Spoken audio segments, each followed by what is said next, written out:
ons Here, ons kyk dankbaar en met respek op na U,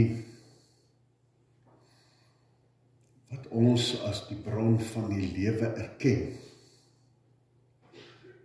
Uit U, deur U en tot U is alle dinge, aan U behoort die krag, heerlikheid, tot in ewigheid.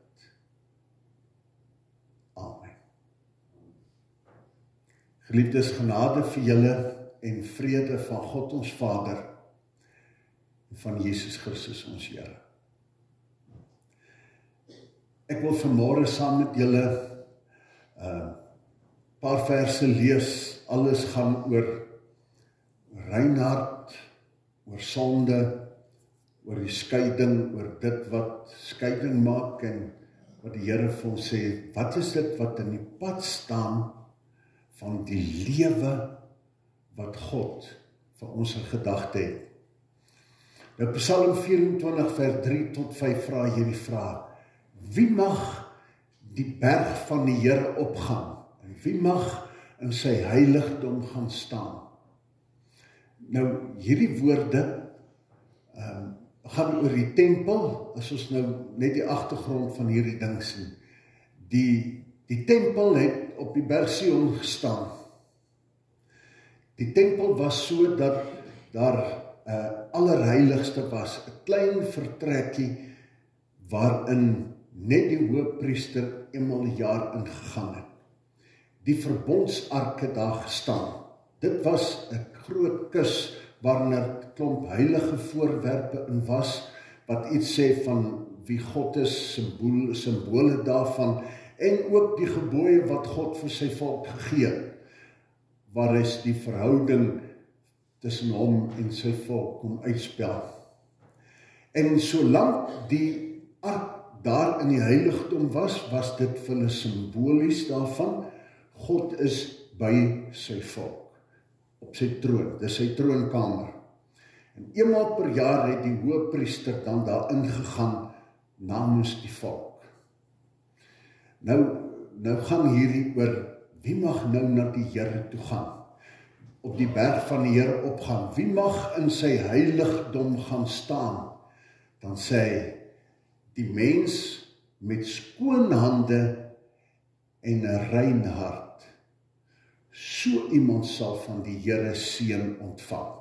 So dis nie net vir stap in nie en klim op die berg van die Here in sy teenwoordigheid nie. Wie mag in God se teenwoordigheid verskyn as hy hulle wat rein is, wie se sondes weggewas is wat hierdie gedeelte sê. Goed, dan 'n volgende gedeelte. Die verlore seun. Ons ken die verhaal, dan vers 14 vertel nou na hy alles uitgemors is aan, hy het begin gebrek ly. En dan vers 17 sê, toe kom hy tot inkeer. Toe besef hy, as hy na sy wêreld kyk, waar lê die probleem? Dis ek.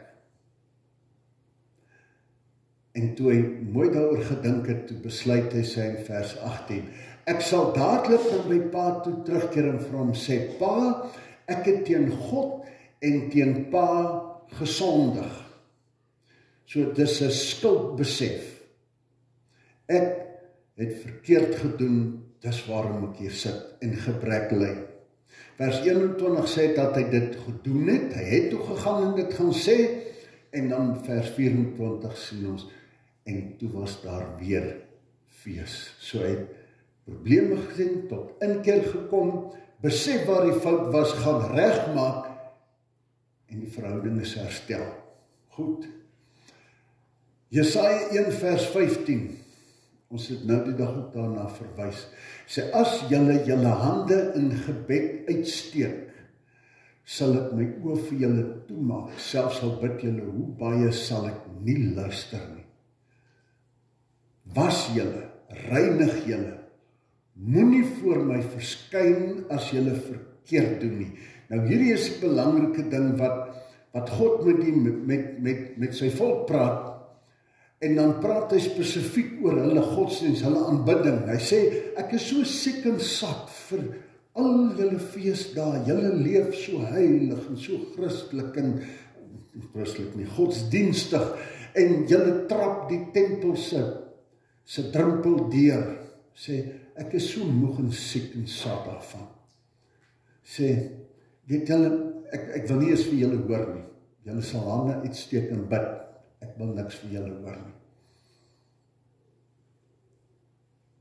Sê, want julle hande is met bloed bevlek, dan sê, was julle. Moenie voor my verskyn as julle verkeerd doen nie. So die hele tyd hoor ons hierdie goed.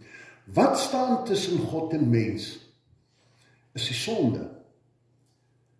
Die hemel is gesluit vir mense wat in hulle sonde wil voortgaan. Daarom sê hy, wie mag klim op die berg van die? Wie mag na hom toe gaan? Wie mag voor God verskyn? Hulle wat hulle sonde laat wegwas het. Volgende. David skryf Psalm 32 vers 3. Hy sê, toe ek oor my sonde geswyg het, het die hand swaar op my gedruk. Toe ek met my sonde bely en oortredinge nie weggesteek nie. Ek het gesê, voor die Here bely ek my opstandigheid en U het my skuld vergewe. Goed, volgende. Psalm 51 vers 6, julle kan gerus hierdie Psalm 51 gaan deurlees. Hy sê, hier is 'n skuldbelydenis. Hy sê, teen U alleen het ek gesondig. Ek het gedoen wat verkeerd is in U oë. Nou dis Dawid se skuldbelydenis nadat hy Uria se vrou Batseba gevat het, egbreek gepleeg het, om laat doodmaak het. Sê, teen U het ek gesondig, ek het gedoen wat verkeerd is in U oë. Vers 9, neem tog my sonde weg, dat ek rein kan wees, en was my, dat ek witter as sneeu kan wees. Sê, U het my verbrysel. Jan sê in Psalm 32 sê, het my swaar op my gedruk, as ek in my sonde volhard, dan bid hy, vernuwe my gees, en maak my standvastig, vernuwe my, maak skoon, maak dit heel. Goed, 1 Petrus 1, soos hy wat julle geroep het, heilig is, moet julle ook in julle hele lewenswandel heilig wees. Daar staan immers geskrywe, wees heilig, want ek is heilig. Sonde kom tussen God en mens. Goed. Hierdie is daai bal wat hulle so aan die gevangenes se voete vasgemaak het, dat hierdie ou nie kan vinnig hol nie. So al, as jy dan nie vir hom kan toesluit, dan sit jy ten minste hierdie eysterbal wat hom kan vashou. Nou, sondes hou ons terug van die nuwe lewe wat Jesus aan die kruis verwerf het. Dit moet ons onthou. Sonde hou ons weg van die lewe wat God vir ons in gedagte het. Die lewe wat hy sê, ek het vir julle lewe in gedagte, lewe in oorvloed. Maar dan as ons as kerk na onsself kyk en ons sê vir ons, maar ons het nie die oorvloed nie. Dan sê hy nou vir ons, want dis die sonde wat julle terughou. Donderdagoggend, as ons so 7 ouens wat in die voorste ry, Hemelvaart, die diens saamgehou. Ek wil weer daar begin by die Hemelvaart boodskap, sodat ons die res van hierdie boodskap in hierdie week in Pinkster die goed in plek het. Hemelvaart gaan oor Jesus wat oorwinning behaal het en nou sy plek in die hemel op die troon gaan inneem as koning. Nou, om dit mooi te verstaan, in die terme wat dit ook vir die ouens in die oudtyd verduidelik is altyd in hierdie prentjie van die heiligdom en die priester en God se teenwoordigheid. Ons het net nou gesê, die ark vertel van God se teenwoordigheid. Nou, wanneer die volk van God in oorlog was, teen mense wat hulle bedreig het, dan het hulle geglo, as God saam is en God wou vir hulle dit uitdaag, glo julle in my? As julle op my vertrou, dat ek wat beloof het dat ek by julle sal wees, by julle is, dan sal ek dit ook so doen. So wanneer hulle uitgegaan het, om simbolies hierdie geloof te wys, het hulle hierdie ark, die priesters het saamgegaan as hulle ging oorlog. En hierdie ark het op hulle skouers gedra, want God gaan saam. Ons vertrou op hom, God gaan saam. En as die oorlog nou daar verby is, of die geveg verby is, en hulle het gewen, dan kom die soldate triomfantlik in blydskap terug, dan gaan hulle weer terug na die tempel toe, want die ark moet weer na die Allerheiligste kom, so die koning het gewen, en die koning gaan weer op sy troon sit, en almal is baie bly. En wanneer die oorwinning gekom het, dan het was het in daai ou dae so, kyk as jy ouens gaan vat het, en jy het hulle plat geslaan, dan roof jy alles wat kosbaar is, vir jou onkoste, en vir die straf op hierdie nonsens. En dan word, as hulle terugkom, dan weet hulle, nou gaan die buit verdeel word. Nou gaan dit uitgedeel word, skatte en so aan. So deel van hierdie oorwinning is dat die buit verdeel word, wat die lewe gaan beter maak. En as ons nou dink oor hemelvaart, dan sluit dit aan by hierdie prentjie. God wat sy seun Jesus na die wêreld toe gestuur het, vir die gevegte wat ons gedurig verloor, om in ons plek die gevegte gaan veg, om die mag van Satan te breek, want daar het afstand tussen die hemel en die aarde gekom oor die sonde van mense. En dan kom hy aan die kruis, dan breek hy hierdie afstand weg. Daai tempelding ook van die Allerheiligste, die gordyn wat daar gehang het. Wanneer Jesus aan die kruis sterf, dan skeur hierdie voorhangsel, hierdie gordyn wat die Allerheiligste en die mense van mekaar geskei het, dan sê hy, God is nou by sy mense deur Jesus Christus. Die dinge verander. Hy oorwin. En hemelvaart is dan as ware presies soos wat hier ook gebeur het na die geveg gewen is. Dan is dit hierdie triomfantelike terugvoer van die ark, God wat op sy troon gaan sit, Jesus wat dan gaan, nou sit nie meer die ark is symbolies, nou sit die werklike teenwoordigheid, en Jesus gaan as die oorwinnaar om in die hemel weer op sy troon te gaan sit. Die oorwinning is behaal, en die geskenke wat nou beskikbaar is die eerste is die groot geskenk, hy gaan waarborg vir ons, dat die hemel oopgegaan het, en dat elkeen wat glo die ewige lewe as 'n prys kan kry. Dis die geskenk, maar Paulus skryf in Efesiërs 4 nog verder, as hy hierdie simboliek gebruik. Dan sê hy, wanneer hierdie dinge gedoen is, en Jesus sy plek in die hemel gaan, dan is daar ander geskenke ook wat gedeel word. Dan noem hy dit al die ampte, die profeet, priesters, apostels, profete, al hierdie ampte. Want dis deel van wat God vir sy kerk gegee het, want dan moet ons onthou, ons is nog steeds in hierdie wêreld vasgevang.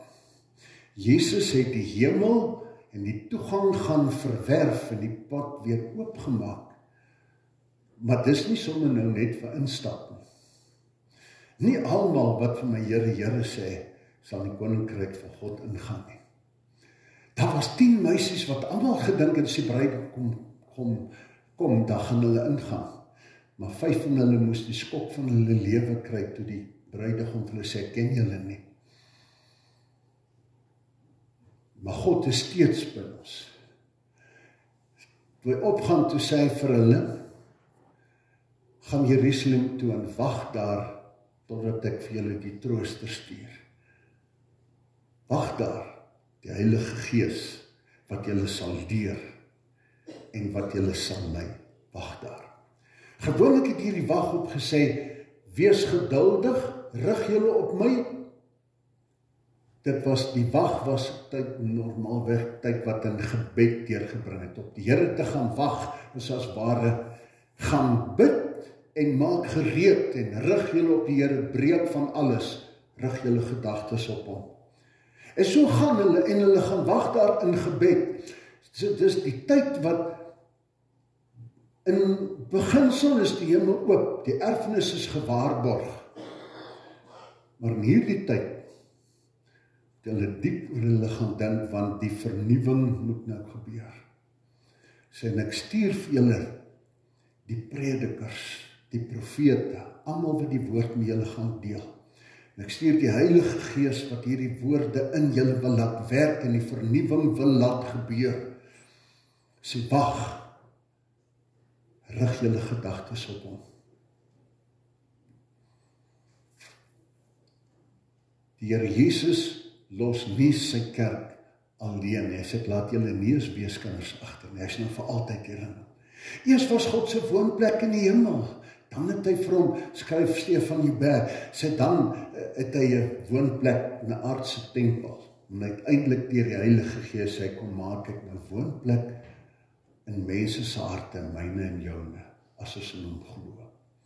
So wat nou moet gebeur, is dat die herstelwerk, die vernuwende werk moet gebeur, sodat mense wat verlore was, en wat deur hulle sondes van God vervreemd geraak het, deur sy Heilige Gees vernuwe moet word. Dan nuwe lewe kom. Heer Jesus het al hierdie goed bewerk. Maar ten spyte daarvan dat ons in die era van die Gees lewe, besef ons dat die kerk nie juist verskriklik vol lewe is nie. En as ons oor onsself dink, dan besef ons en ons herken nie ek of die gemeente, ons beleef nie besondere vuur nie. En ons sit almal verskillende kerke van mekaar en kyk en sien, dinge gaan agteruit. Dinge loop nie soos hy moet loop nie. En so in die geskiedenis, as in die ontstaan van Pinkster bidure, die saamkoms, kyk ons na hierdie goed hier in 1858 ernstig, het een van die predikante in sy gemeente gekyk, dit was 'n slegte tyd in Amerika. Die ekonomie het totaal geval, godsdienstig, moreel, was 'n geweldige gemors en agteruitgang. En die bank het in duie gestort, die spoorweë het bankrot gespeel, talle dinge. En hy was bekommerd oor die effek en hierdie goed op die kerk en die mense, want die gemeenskap is die kerk, is die gelowiges. En hy roep die mense by mekaar en sê, ons moet bid. En so begin ons bid. Hy het begin bid, aanvanklik alleen, hy het die mense uitgenooi en gesê, so laat gaan ons begin bid in daai Fultonstraat, in daai kerkie in New York. North Dutch Church, sê hulle was die kerk, en terwyl hy bid, kom daar nog 'n paar mense in, daar is 5, 6 van hulle, en so bid hulle weer, so het die getalle aangegroei, totdat hierdie mense se gebed en sê, Here, bring weer nuwe lewe, bring ons weer terug na U toe. En uiteindelik het dit oral dat die gebedsgeleenthede begin gebeur. En skielik het herlewing losgebars. En die interessante ding, kom ek vanmôre spesifiek kyk oor wat hier geskryf staan oor sonde, is die aangrypende ding. Oral waar die herlewing gekom het, skryf die ouens wat daarvan geskryf het, sê, die herlewing het gekom, wanneer die verandering gekom het jy gehoor hoe dat die mense hulle sondes voor God bely. Die verandering het gekom, telkens wanneer die mense hulle self sien as sondaars. Die herlewing het gegaan saam met ongelooflike skuldbelydenisse, sondebelydenisse, skuldbelydenisse, waar hulle self sien as sondaars en voor die Here kom en sê, Here, net soos Dawid dit gedoen het, die verlore seun almal, Here, ons kom by U buig en kom tot inkeer en besef, dis sonde wat tussen ons en die lewe staan wat God in gedagte het. Sonde. Jy sien toe toe Kersfees gekom het in die aankondiging van Jesus wat die oorwinning moes kom behaal. Wat God weer op die troon moes sit het, God sy seun na die wêreld toe gestuur om sy regmatige plek in die hoofrol van die mensdom se lewens te kom speel. Die hoofrol. Om die koning te wees en dat sy kinders weer aan hom gehoorsaam sal wees. Maar ons ken mos onsself. En ons lees dit in die hele geskiedenis dat mense nie maklik beheer van hulle lewens oorgee nie. En ons gee vir God en vir die Here Jesus 'n ander rol, soos dit ons pas. As ek siek is, dan kry ek mos die dokter, en as ek in moeilikheid is, kry ek die prokureur, as ek dees, kry ek dit, en as ek dingstukkens, kry ek die bouwer. So, elke keer kry ons iemand wat iets weet, as daar 'n probleem is. En so doen ons ook dikwels met die Here. Ons hoor van hom, die sterke God, hulle sien hom in sy magtige dinge wat hy doen, vir mense sê, dit is handig om so iemand in my wêreld te hê. Wat mag het? En daarom wou hulle hom koning maak, maar nie koning van hulle harte nie, hulle wou hom die koning van Israel gemaak het, want as hy hierdie mag het, dan behoort hy die een te wees, deur wie die magte van die wêreld oorwin kan word. Was nie die rol wat hy wou hê, hy wou die koning van mense se harte wees. Reg in die begin van die skepping, maak God die wêreld en die skepping pragtig, en hy maak twee mense en hy gee vir hulle paradys. Hulle moes hom as koning erken en aan hom onderworpe lewe. Maar as die slang vir hulle sê, man, eet van daai boom, al hoekom jy nie mag van hom eet nie, God wil nie, julle moet soos hy wees en al die kennis dra nie. En die mense is tevrede met die paradys nie, hy wil ook dit hê, en hy neem beheer, en hy neem sy eie besluit, en die gevolge daarvan, buitekant die paradys, en daar begin die moeilikheid. Nou is dit nie meer paradys, en nou sal jy werk, jy sal skoffel, jy sal oes, en jy sal plant, jy sal hard werk. Die mens nie wil inval nie. En so doen ons in die geskiedenis. En as dit swaar gaan in die kerk, dan sien ons dikwels hoe mense kom, en dan voel hulle, dinge gaan nie so lekker nie. En dan kom 'n paar ouens by mekaar, en dan sê hulle, ons wil, en ons maak 'n groepie by mekaar, en ons gaan dinge regmaak. Woepsies nog 'n nuwe kerk.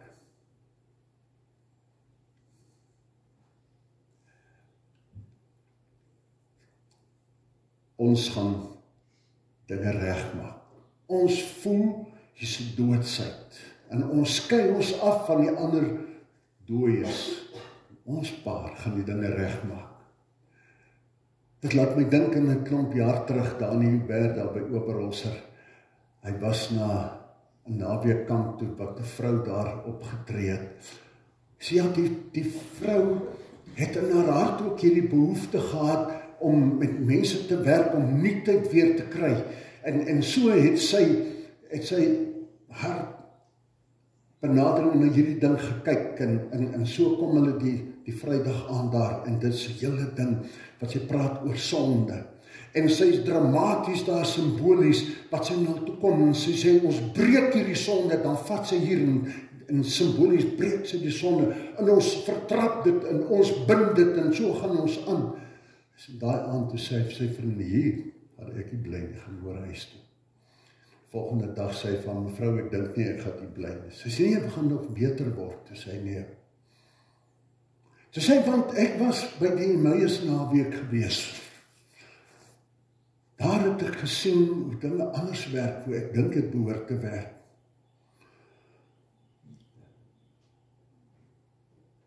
Toe sê, ek het gesien hoe God in stilte werk.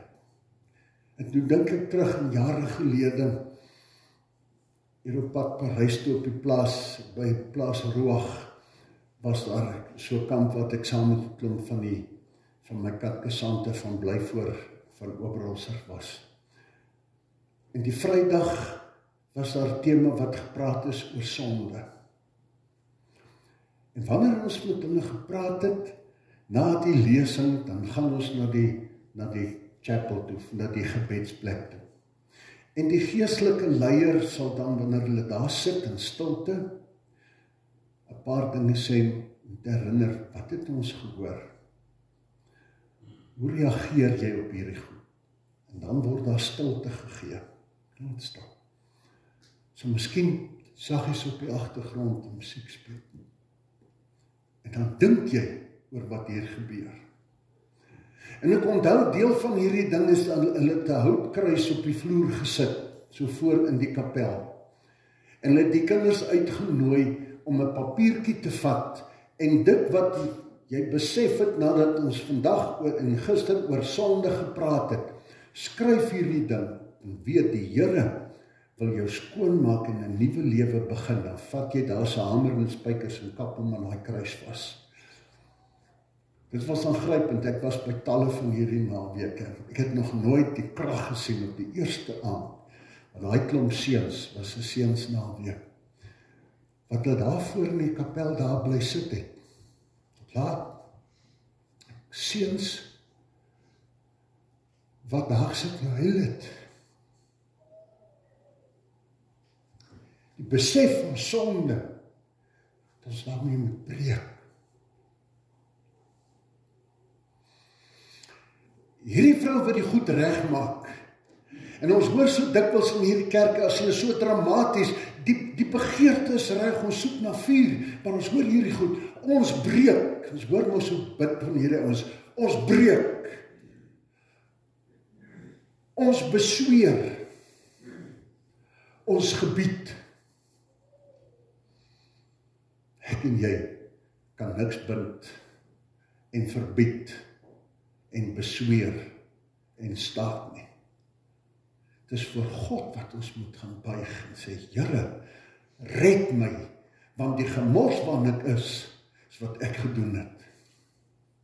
Nou kan ons die hartseer ding, wanneer hier klomp mense in die dorp voel, dinge is nodig om op te tel, in plaas van dat hulle doen soos wat dit in die geskiedenis met die herlewings gebeur het, dat hierdie mense by mekaar gekom het, al is dit 4 of 5 in die gemeente en begin gebid het, en herlewing gekom het. Nou trek hulle weg van hierdie klomp sondige mense en begin 'n nuwe kerk. Toen in die Kaap by hierdie goed gekom het, en die mense vertel het 2 jaar later van hierdie wonderlike verhale in Europa. Toe kom hierdie ouens in Woester by mekaar in 'n konferensie en vertel oor hierdie goed, en die ouens het by mekaar begin kom en gebid. En telkens lees ons hier van sondebelydenis. Sien wanneer het gebid het, sê Here, red ons, help ons. Die eerste ding wat gebeur het in hierdie gebede, dat die mense, wanneer hulle gebid het, het God vir hulle gewys. Wat is in die pad tussen hierdie krag en dit wat julle nou beleef, is die feit dat Jesus Christus nie die koning is nie, dat God nie die beheer het nie, want ons laat hom toe in ons lewens sover dit ons pas. Dit is 'n belydenis dat U is nie koning nie. Telkens sien ons hierdie goed, as die verandering kom, dat die Gees van God hulle wys, dis jou sondes, dat hulle hierdie gevoel het en sê, Here, red ons, want ons is verlore in ons sondes. So sien ons hierdie prentjie. Die Gees van God maak ons bewus. Hierdie paar ouens wat voel dat dinge verkeerd is, wat nou skielik hier kom en ons gaan die dorp red, en ons ouens wat saam glo, ons gaan begin bid, en dat as waar is soos hierdie vrou, die sondes in hierdie plek wil wegbid en anders doen. En wat kry ons? Soos hierdie dorp van ons vol verskillende kerke. En tog neem die getal van die gelowiges af, want mense wil die kerk vernuwe en opblaas. Allerlei maniertjies wat hulle uitdink, nuwe liedere, sing hom 6 keer, 7 keer, slaan die tromme, raas al harder. Maar Dani sê, hy vertel, toe hy dink aan die groot lawaai wat hierdie vrou maak, en hy dink by homself, hoeveel keer het hy gesien hoe dat God in stilte werk, waar hulle daar in die kapel gaan sit, en wat nodig is nie wat ek en jy gaan doen nie, maar dat ek daar gaan sit voor God, in stilte en vir hom sê, Here, ek bely, ek erken, en ek maak my lewe vir U oop. En nou kom hierdie ouens en begin 'n nuwe kerk. Hier was miskien 4 kerke in die dorp met 1000 lidmate, so elkeen met 250 mense. Nou begin ons 'n nuwe kerk.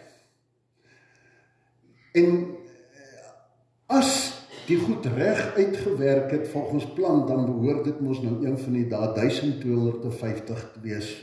Maar wat ons na 'n jaar sien, as nog steeds min of meer 1000 behalwe van die ander dit valt, maar in plaas van dat 4 gemeentes met 250, nou is daar 5 met 200. En die gemeentes word dan swakker en kleiner. Want ons gaan die dorp regryk, ons gaan die kerk regryk, ons gaan die gelowiges. En as julle nou hoor dat ek kritiek lewer op nuwe kerke en gemeentes, dan is dit presies wat ek doen. Want ons hoor nie wat God sê nie. Dit is nie 'n nuwe kerk, 'n nuwe gemeente wat dinge gereg maak nie. Dis 'n nuwe mens wat God die koning van hulle lewe laat word. En nie wat weghardloop en ons paar heiliges sal dinge anders gaan doen nie. Ons as gemeente, dit het by elkeen van hierdie gemeentes gebeur. Nêrens in Amerika het hulle toe 'n nuwe kerk gaan stig nie. Dis 'n paar gelowiges wat begin bid het. Toe dit in die Kaap gebeur het, in Woester en daar omgewing kerke, was dit mense wat in elke gemeente 3, 4, 5 ouens begin bid het, en bid het, Here, maak ons harte en ons oë weer oop, en wat God leer ken het, en wat daar in die gemeente gebid het, vernuwe ons, Here, wat mekaar oproep, 4 of 5 van hierdie groep vanmôre wat begin bid, en mekaar roep, so ons moet voor die Here gaan verootmoedig. Bid, Here, lei my terug en help my dat ek U sal toelaat om weer die koning van my lewe te word. Die Pinkster is hierdie tyd, die tyd wat hy sê, gaan wag daar, en hulle het elke dag daar saamgekom in die bokamer en gebid. En na 10 dae het God die Gees uitgestort en nuwe krag het gebeur.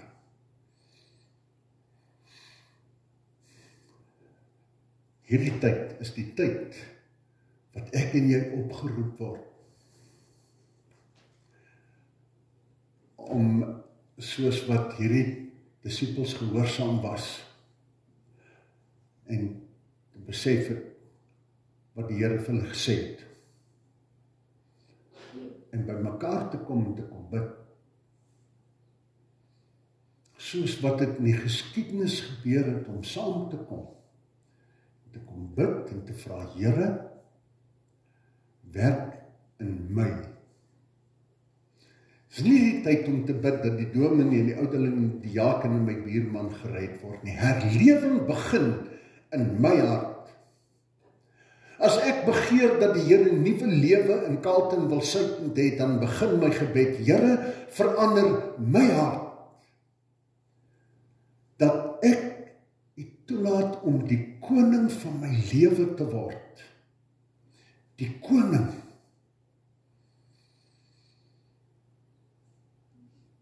En dat U deur die Gees en die prediking en die optrede en die saampraat van ander gelowiges, dat U woord vir my sal oopgaan.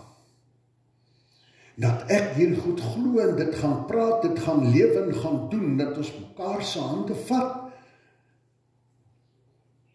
en die Here toelaat om die koning te wees. dat ek hom gaan dien. En sê, hier is ek, Here. En nou word my diens aan die Here nie bepaal, hoe koud is dit, hoe laat is dit, hoe vroeg is dit, of het ek tyd, of is ek moeg, of is ek nie. Maar Here, jy is die koning van my lewe. En gee oor. Leer my en lei my, dat ek voor U kan buig en dat U kan oorneem. Die tyd is nou.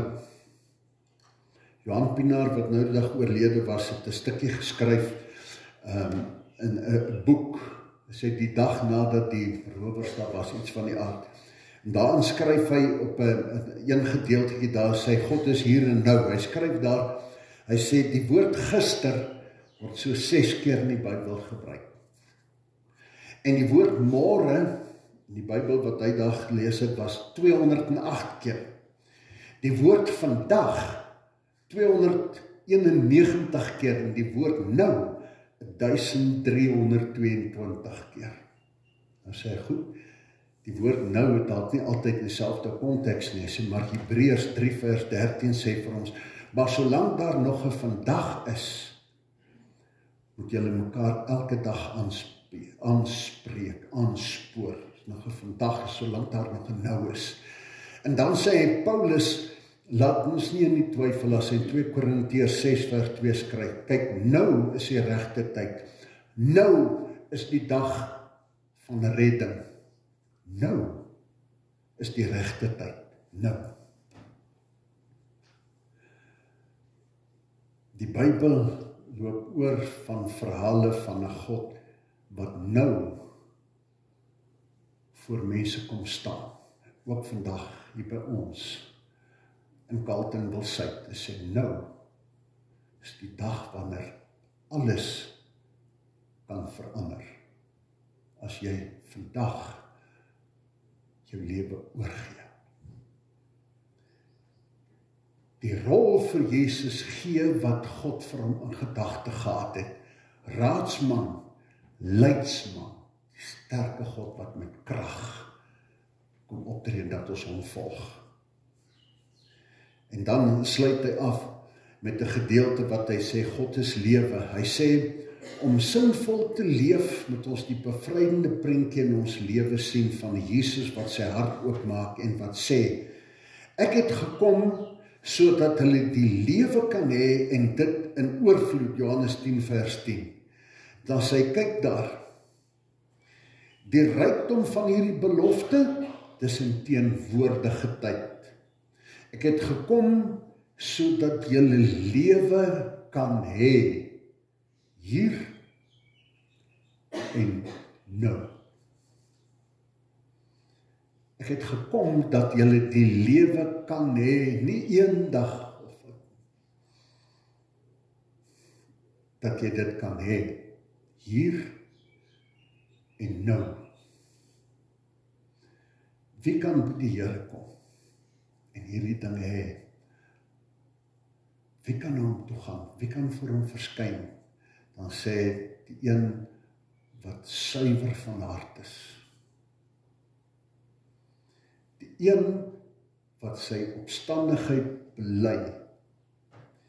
Die een wat die beheer oorgee en breek met hierdie selfsugtige idee. Ek leef my lewe soos ek hom goed dink en ek laat Jesus Christus toe in my lewe waar ek vir hom plek het in my daaglikse gejaag. Nee. Waar ek vir hom sê, Here, U is die begin en die einde, die Alfa en die Omega. En as ek en jy sy boodskap hoor, dan word hierdie week, môre, Dinsdag en Woensdag en Donderdag, die tyd wanneer ek en jy hier by mekaar kan wees en op die Here kan kom wag met die begeerte, Here, dat hierdie lewe vir my, vir ons as die kerk en die gemeente nou kan gebeur. hierdie week kom en saam kom bid dat U ons nuut maak, oormaak. Ek wil kom oorgee. Mag die Here gee dat ons hoor as hy vir ons sê, nou is die regte tyd. Nou is die dag van redding. God is nie die God wat ons moet sien as die kwaai God, en waar ons moet vaskyk in 'n stikkende wêreld nie. Hy is die liefdevolle God, wat sy seun na die wêreld toe gestuur het, om die afstand tussen hom en ons te kom wegvat, en vir ons die lewe te gee. En die voorwaarde, dat ons nou vir hom toelaat, dat hy deur sy gees ons vernuwe, ons bou, en ons leer om aan hom te onderwerp, en om die koning van ons lewens te maak en te erken.